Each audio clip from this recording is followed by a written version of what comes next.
24 years ago, on the 26th of May 2000, Hezbollah's General Secretary, Hassan Nasrallah, arrived in the small Lebanese town of Bint Jbeil, just a few kilometers from the Israeli border. The day before, Israel had withdrawn its forces from southern Lebanon after years of occupation, during which it was relentlessly harassed by Hezbollah and other groups. Thousands of supporters gathered under Hezbollah's yellow banners to witness what would become one of Nasrallah's most famous speeches. Nasrallah, then 39 years old, stood before the crowd wearing his familiar black turban and brown robe. Addressing the Arab world and the oppressed people of Palestine, he declared that despite Israel's nuclear arsenal, it was as weak as a spider's web. The themes Nasrallah articulated that day would come to define his worldview in the decades that followed, blending Shia theology with liberation rhetoric rooted in the belief that authentic Islamic resistance could triumph over a vastly superior enemy. Since then, Hezbollah has undergone a profound transformation, evolving both as a formidable fighting force and as a political and social powerhouse within the fragile Lebanese state. Today, as tensions escalate, Nasrallah stands on the brink of war with Israel, where even a single misfired rocket could ignite a wider Middle Eastern conflict. But who is Hassan Nasrallah? How did he rise to power, and what shaped his worldview? In this video, we'll delve into the life and leadership of Hassan Nasrallah.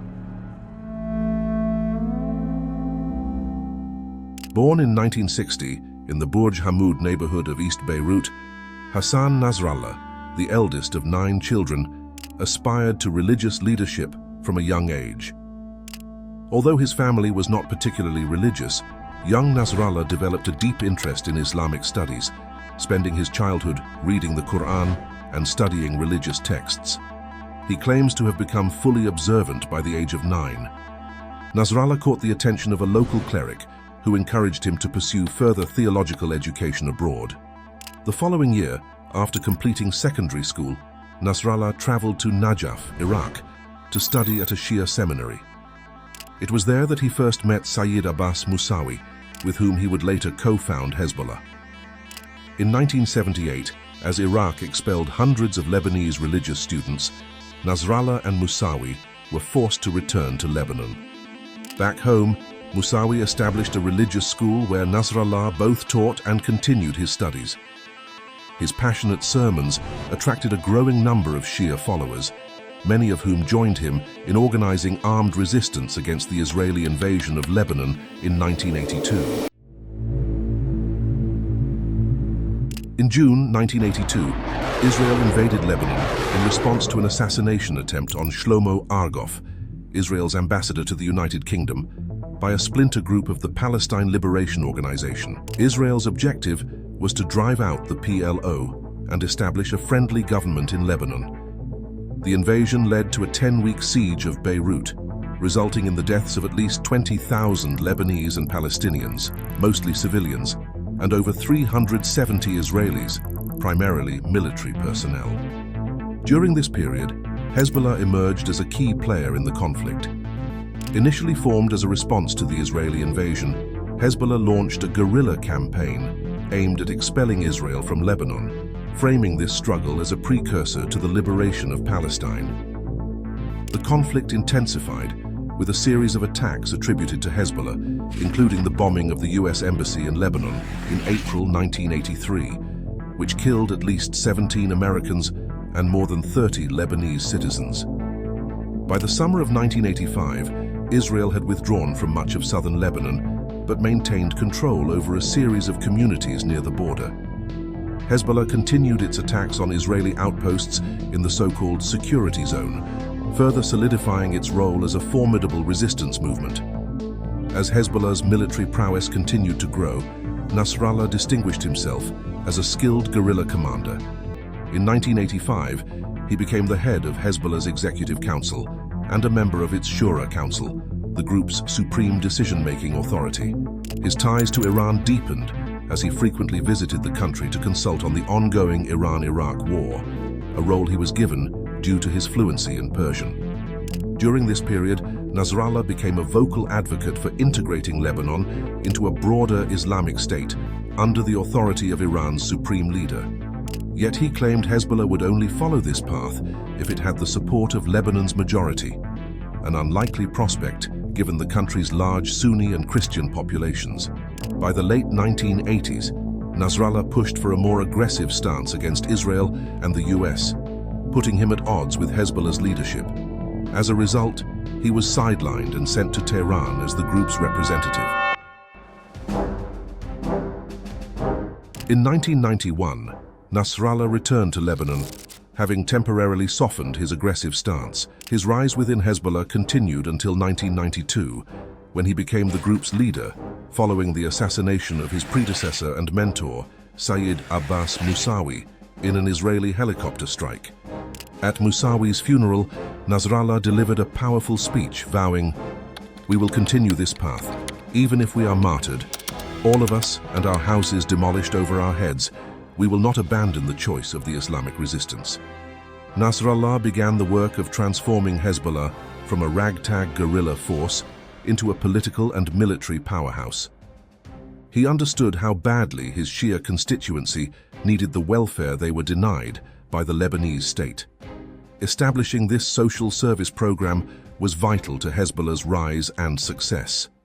For poor Lebanese families in the southern villages and city slums, what mattered was not the jihadi agenda, but rather the food packages during Ramadan, medical services, and small 0% loans.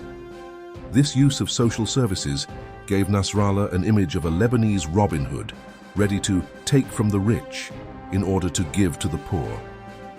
He skillfully filled the vacuum created by the weak government, while his constituency was ready to overlook the many shady activities in which Hezbollah was involved: money laundering, drug trade, and the massive accumulation of weapons for local dominance and a future devastating war with Israel.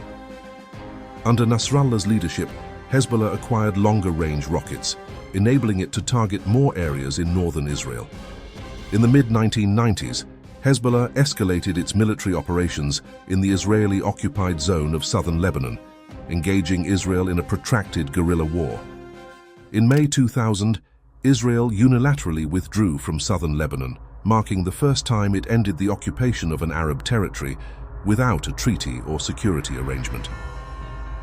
This withdrawal bolstered Nasrallah's argument that armed resistance was the only way to reclaim Arab land. Hostilities escalated in July 2006 when Hezbollah captured 2 Israeli soldiers in a cross-border raid, prompting Israel to launch a major military incursion into Lebanon. Hezbollah claimed the kidnappings were intended to gain leverage for the release of Lebanese prisoners in Israel. The conflict escalated, with Hezbollah firing over 4,000 rockets into northern Israel. By the end of the 33-day war, more than 1,200 Lebanese and 160 Israelis were dead, with both sides claiming victory. Nasrallah's popularity surged again. However, long before this renewed acclaim, Nasrallah had been steadily building his political influence. In 1992, he led Hezbollah into Lebanon's first post-Civil War parliamentary elections, where the group secured 12 seats. Under his leadership, Hezbollah has participated in every parliamentary election since, significantly expanding its presence and power. Under his guidance, Hezbollah evolved into the largest political party in Lebanon's recent history. In the 2018 parliamentary elections, it garnered more than 340,000 preferential votes, the most for any party in Lebanon since independence. This achievement solidified Hezbollah's status as a dominant force in Lebanon, uniting substantial political and social influence with a formidable military presence. Militarily, Hezbollah achieved what many thought impossible, forcing Israel to withdraw from southern Lebanon without a treaty, and later fighting Israel to a stalemate in a full-scale war. These successes reshaped the balance of power in the region, making Hezbollah a central player in Middle Eastern affairs.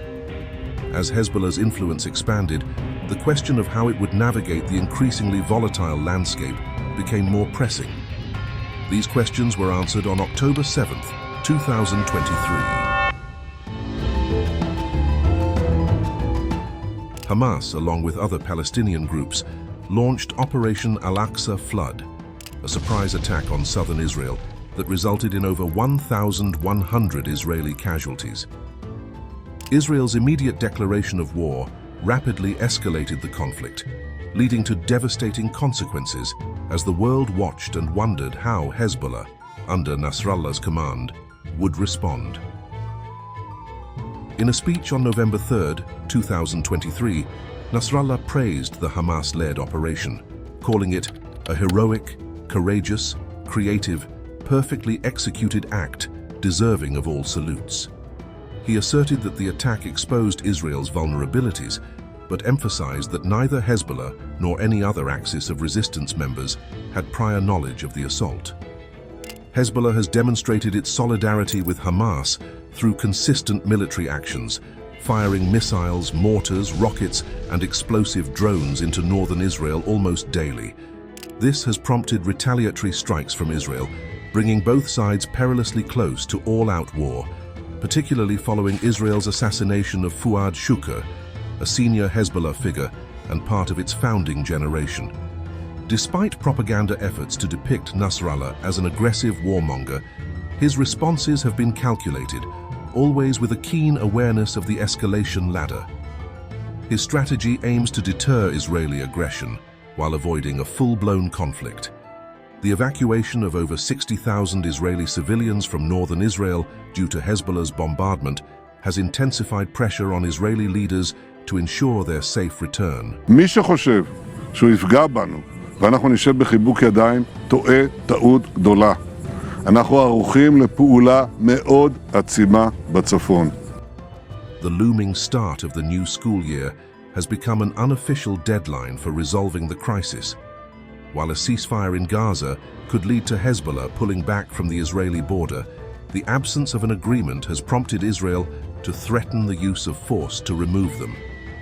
Israel recently escalated the conflict with a sophisticated attack that crippled Hezbollah's communication infrastructure and injured thousands of operatives. As Hezbollah members went about their daily routines, the pages they carried suddenly exploded, delivering a devastating blow to the group's internal network. The next day, in a similar fashion, walkie-talkies exploded, injuring even more operatives.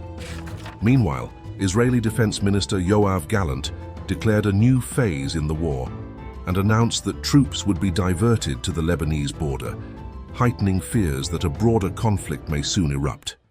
אנו מקיימים בימים האחרונים סדרה של דיונים חשובים. זהו שלב חדש במלחמה, יש בו הזדמנויות, אך יש בו גם סיכונים כבדי משקל. As the situation intensifies, the world is waiting to see who will blink first, Netanyahu or Nasrallah. The stakes have never been higher, and the path ahead remains uncertain. How will history judge Hassan Nasrallah? Opinions on Nasrallah are deeply divided. He enjoys widespread support among many Lebanese, particularly among the Shia and residents of southern Lebanon. This support largely stems from Hezbollah's transformation into a formidable regional military force under his leadership, notably forcing Israel to withdraw from southern Lebanon. Supporters argue that this achievement has allowed the region to experience 2 decades of relative peace. Nasrallah is also respected for his humble lifestyle, which stands in stark contrast to many other Lebanese leaders and politicians. In one interview, he revealed that his monthly salary is no more than $1,300. Under Nasrallah's guidance, Hezbollah has not only strengthened Lebanon's military capabilities, particularly in the south, but has also turned its political wing into one of the most influential forces in modern political Islam. He has forged strong alliances with Syria, Iraq, Yemen, Iran, and Palestine, further extending Hezbollah's reach. However, Lebanon now faces an unprecedented economic crisis and increasing isolation from many Arab countries. To many Lebanese, Hezbollah has come to resemble other major political parties, failing to address endemic corruption or provide basic services, employment, and a path to prosperity. Moreover, for others, Nasrallah has transformed Hezbollah into a mini-state that encroaches on the powers and sovereignty of the government, further entrenching Iran's influence in Lebanon. While Hezbollah's rise has unsettled Israel and bolstered Iran's position in the region, it has also left Lebanon more vulnerable than ever. If you enjoyed the video, be sure to leave a like and subscribe. I've been your host, Albert. Until next time.